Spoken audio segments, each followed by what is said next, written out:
I was about to tell my wife that I have cancer and only a few months left to finish our dream home.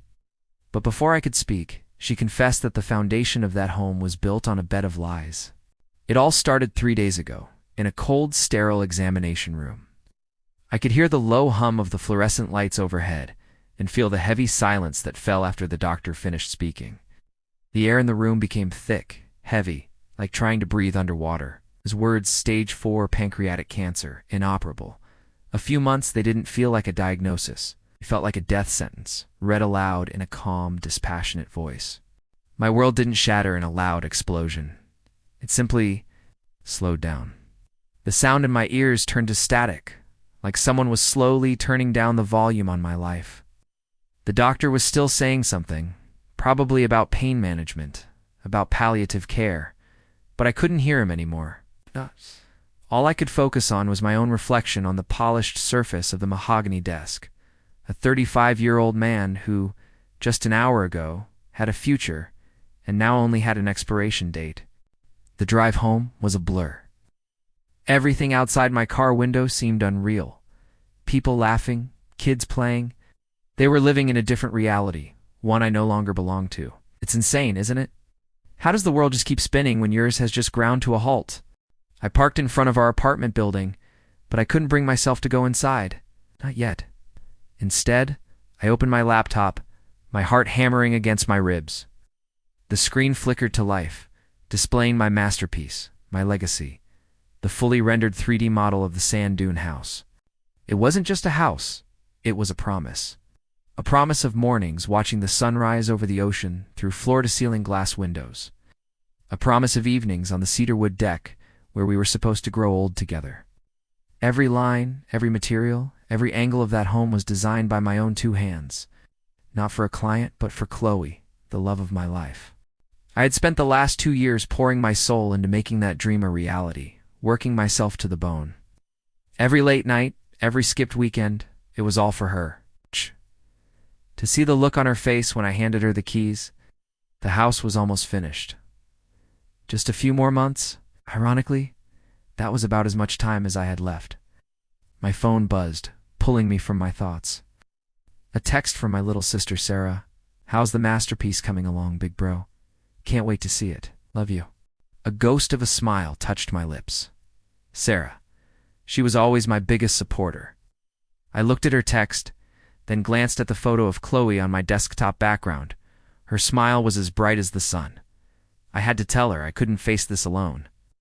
We were a team. We would fight this together. I booked a table at her favorite Italian restaurant, the one where I'd proposed 5 years ago. I thought it would be the hardest conversation of my life. I had no idea how wrong I was. The restaurant was exactly as I remembered it. Candlelight danced on the redanned white checkered tablecloths, and the air smelled faintly of garlic, old wine, and memories. This was our place. It's a place where I'd gotten down on one trembling knee and proposed, and where she'd said yes through happy tears. Tonight I had returned to tell her the life we'd built together was about to end. Chloe looked beautiful, radiant even. She was wearing the blue silk dress I loved, and her blonde hair caught the candlelight like a halo. But there was something else in her eyes, a skittishness I'd never seen before. She kept fidgeting with her wine glass, her eyes darting towards the door. Maybe she could feel the weight I was carrying. She knew something was wrong. I tried to make small talk, asking about her work, the weather, anything other than the tumor that was eating me alive from the inside. But every word felt hollow, fake. How do you even start a conversation like this? "Honey, the pasta's delicious.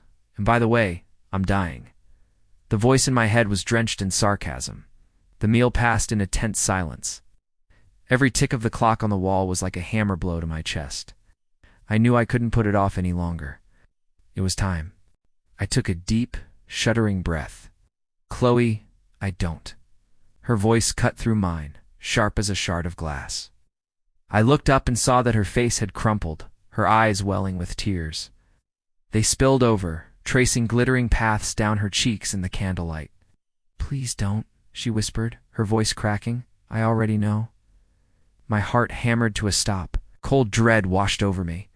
How could she possibly know? I hadn't told a soul. Did my doctor call her? 1,000 frantic thoughts raced through my mind. No, what?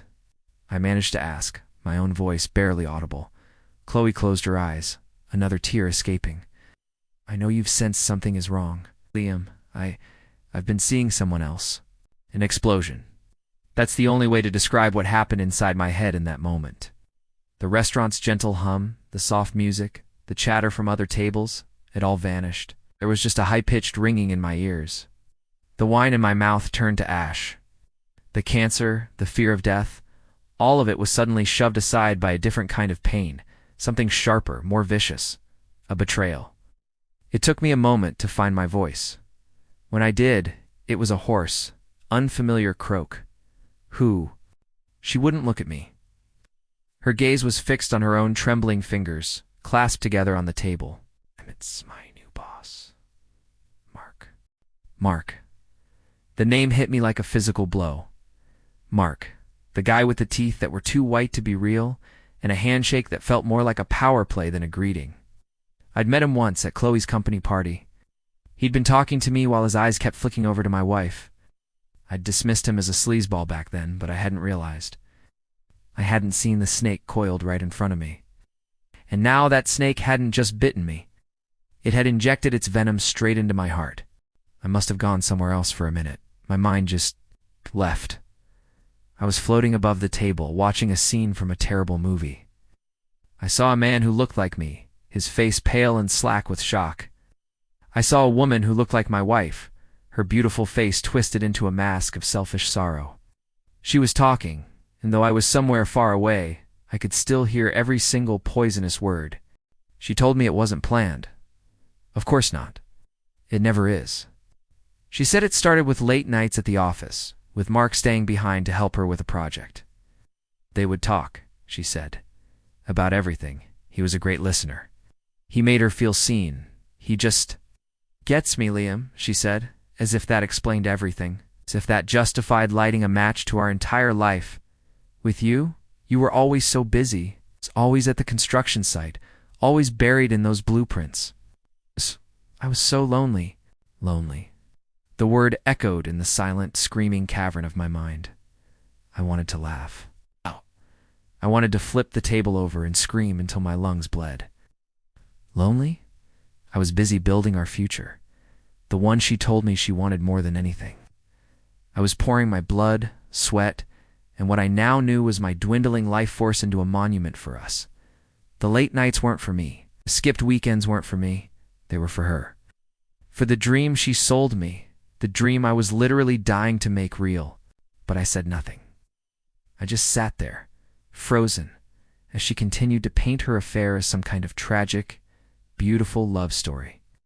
She spoke of the undeniable connection they had, the spark that had been missing from her life. She was the heroine of her own story, and I was being recast as the distant, neglectful husband. And then she delivered the next blow. And Liam, there's something else, she said, her voice dropping to a conspiratorial whisper. She finally looked at me, her blue eyes swimming with tears. But this time, they weren't just tears of guilt. There was something else in them, something that looked terrifyingly like joy. I'm pregnant. The word hung in the air between us, grotesque and monstrous. Pregnant. Every bit of oxygen seemed to vanish from the room. My lungs seized. For a horrifying second, I thought I was going to die right there, at that table, across from the smirking ghost of the woman I once loved. The cancer wouldn't even get the chance. Her betrayal would kill me first. We had tried for years to have a child. We'd been through countless doctor's appointments, invasive tests, and the quiet, creeping heartbreak of month after month of failure. We eventually gave up, deciding it was taking too much of a toll on us, on our marriage. Or so I thought. She must have seen the utter devastation on my face because she reached across the table, trying to take my hand. I flinched back as if her touch were acid. She pulled her hand away, hurt. And then she said the words that would shatter whatever was left of my heart. Don't you see? She pleaded, her voice thick with a twisted sort of wonder. After everything we went through, all those doctors, all that pain, and then this just happens with him. Feels like maybe it was meant to be. Meant to be. She was erasing our years of shared pain and recasting her infidelity as some kind of cosmic blessing. She was taking our deepest, most private tragedy and using it as a justification for this. She wasn't just confessing. She was celebrating. That's when I finally understood. I wasn't just losing my wife. I was losing the woman I thought she was, a person who had apparently never existed at all. The woman sitting in front of me was a stranger. Her words weren't a knife twisting in my gut. They were a sledgehammer, smashing every single brick, every window, every beam of the dream house I was building. I just sat there, buried in the rubble. I don't remember paying the bill. I remember leaving the restaurant. My next clear memory is of the roaring silence in the car on the way home, a silence so total it felt like a physical pressure against my eardrums. Chloe was crying, but they were quiet, selfish tears. The kind you cry when you've been caught, not the kind you cry when you've broken someone's heart. I didn't look at her. I couldn't. Looking at her would make it real, and for those 10 minutes, I just wanted to exist in the numb, floating emptiness. Back at our apartment, she started packing a small overnight bag, her movements jerky and uncertain. She kept looking at me, expecting me to yell, to scream, to do something, but I was empty. The rage and the pain were so immense they had collapsed in on themselves, leaving behind a cold, dense void. It was in that coldness that a decision began to form, a piece of ice crystallizing in the wreckage of my heart. She was waiting for me to tell her it would be okay, or that I hated her. She was waiting for a reaction that would center the drama back on her. And as I watched her fold a sweater, a strange sense of power, the first I'd felt since the diagnosis, began to settle over me. The secret I was carrying, the one that was killing me, was now my shield and my sword. Telling her about the cancer now would be a gift. It would give her an escape hatch, a way to reframe her betrayal as a mercy. She could tell herself, and everyone else, that she was leaving the dying man. But I wouldn't give her that. She would not be a tragic figure in my story. She would be the villain in hers. The next day, I called Sarah. I met her at a small, noisy coffee shop downtown. The clatter of ceramic and the hiss of the espresso machine, a welcome distraction from the silence in my head. I told her everything. Well, almost everything. I told her about the dinner, the confession, about Mark, the pregnancy. I laid out the ugly, brutal facts like pieces of a crime scene. Sarah listened without interrupting, her face growing harder and colder with every word. When I finished, she didn't offer comforting platitudes. Her reaction was pure, undiluted fury. That narcissistic witch, she hissed, her knuckles white around her coffee mug. I'm going to kill him. No, I'm serious, Liam. Give me his address. I will go to his office and... Sarah, no, I said, my voice flat, tired. It's not worth it, not worth it. Her eyes were blazing. He helped your wife blow up your entire life. She's pregnant with his child. How can you be so calm? Who said I'm calm? I looked down at my own hands. They were perfectly still. Rage is a fire, Sarah. It burns hot, and then it burns out. What I'm feeling now is different. It's cold. It's heavy. It's going to last. I explained my decision to her, so that Chloe didn't know about my diagnosis. Sarah stared at me, her anger momentarily replaced by confusion. Why? Why wouldn't you tell her? She deserves to know what she's done, what she's abandoning. Exactly, I said. She's abandoning a marriage she broke. She's abandoning a husband she cheated on. I want her to leave because of the person she is, not out of pity for a dying man. Sarah was quiet for a long time, studying my face. Finally, she nodded slowly, a reluctant understanding dawning in her eyes. I hate it, but I get it. Your dignity, your terms. She took a sip of her coffee, her gaze sharp and analytical. It's fine, I won't do anything for now. But Liam, this Mark guy, something about him doesn't add up. Men like that, who are that successful and that slimy, they don't just appear out of nowhere. There's always more to the story. I didn't know it then, but she had just handed me the one thing that could pull me out of my grief. A mystery. Sarah's words stuck with me. There's always more to the story. They echoed in my mind during the long, sleepless nights that followed. The apartment felt vast and empty without Chloe, every corner filled with the ghosts of a life that was no longer mine. I couldn't work. I couldn't eat. All I could do was stare at the ceiling and let the pain wash over me in waves. But underneath the pain, Sarah's words were a current, pulling me toward something. It was around 3 a.m. on the third night when I finally gave in. Fueled by a bitter mix of insomnia and a desperate need for a distraction, I opened my laptop. I typed Mark's full name into the search bar. The first results were predictable. Polished LinkedIn profile boasting about his corporate achievements. A few mentions in some industry articles. It was the sterile, curated online presence of a successful executive. It told me nothing, but I kept digging. You would be amazed at what you can find when you have nothing left to lose and all the time in the world. I went to his company's website, to the Our Team page. Then I started searching for his name on other social media platforms, cross-referencing photos from company events. I was looking for a crack in the facade. And then I found one. A photo from a charity gala, posted by another employee. Mark was in the background, laughing, with his arm around a woman. He was tagged, and so was she. Her name wasn't Chloe. I clicked on her profile. It was public. The first thing I saw was a wedding photo, professionally shot and oozing with happiness. It was Mark, beaming in a crisp tuxedo. And the beautiful woman on his arm, in a flowing white dress, was not my wife. My breath caught in my chest, so he was married. The scumbag was married. It was a disgusting, yet somehow unsurprising revelation. But it got worse. I scrolled through her pictures, a sick feeling of dread coiling in my stomach. There were vacation photos, pictures with family, the normal, happy life of a married couple. And then I saw it. The most recent album posted just 2 weeks ago. The title was Our Little Miracle is on the Way. I clicked. The first photo was of Mark, on his knees, kissing his wife's very, very pregnant belly. Her name, I learned from the gushing captions, was Emily, and she was due in less than a month.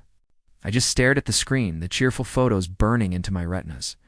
This wasn't just a simple, sordid affair. This was something else entirely. This was a different level of deception, a darkness I couldn't comprehend.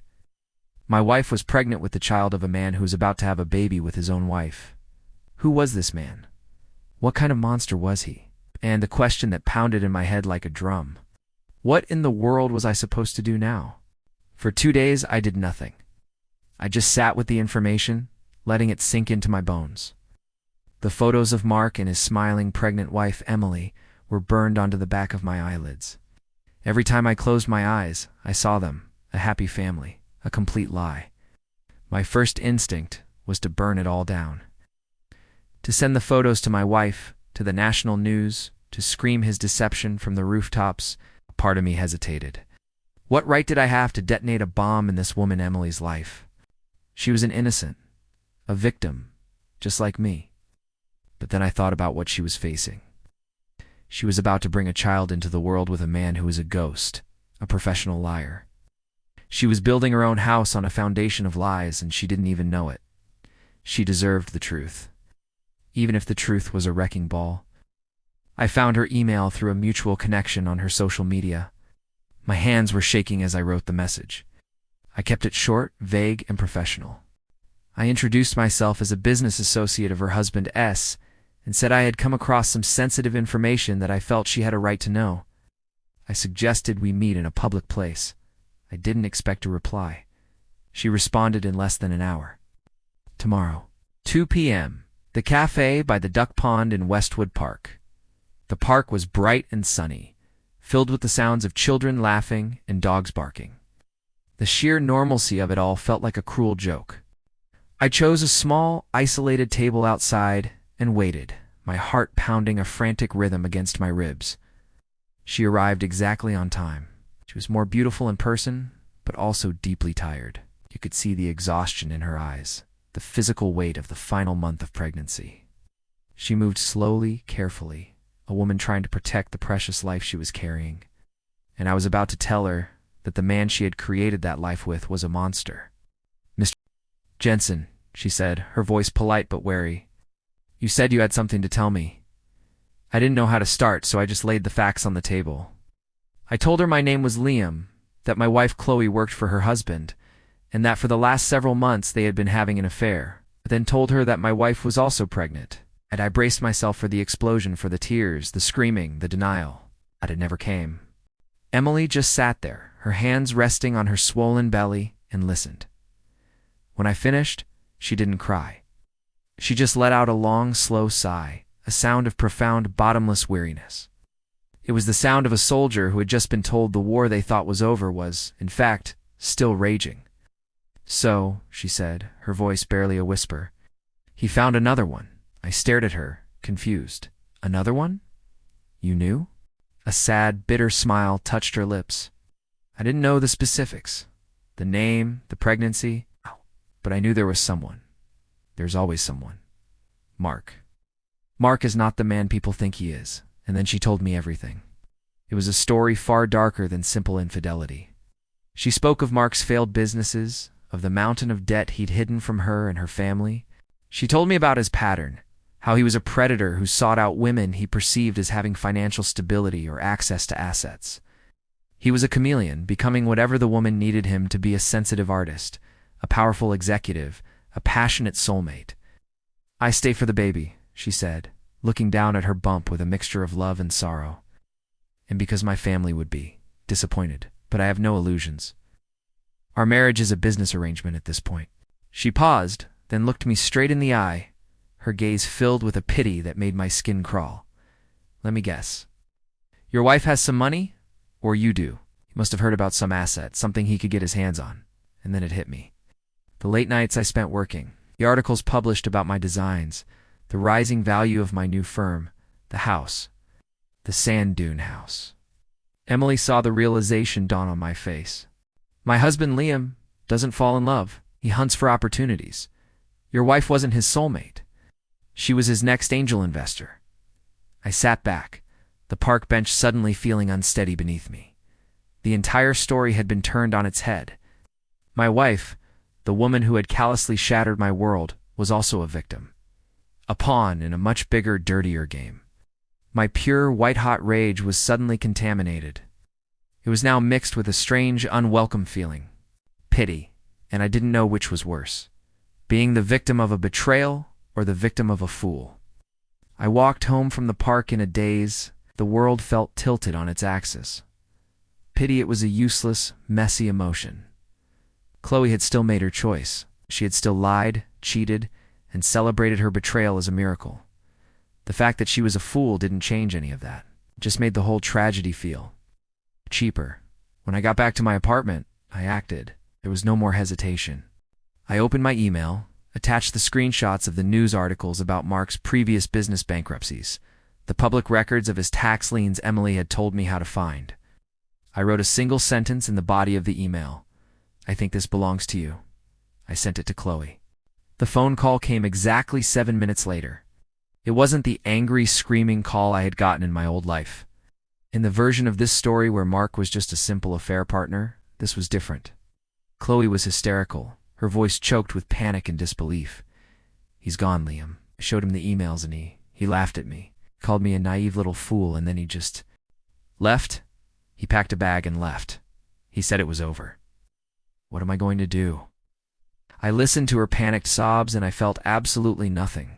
The void inside me was complete. There was no anger, no satisfaction, and certainly no pity left.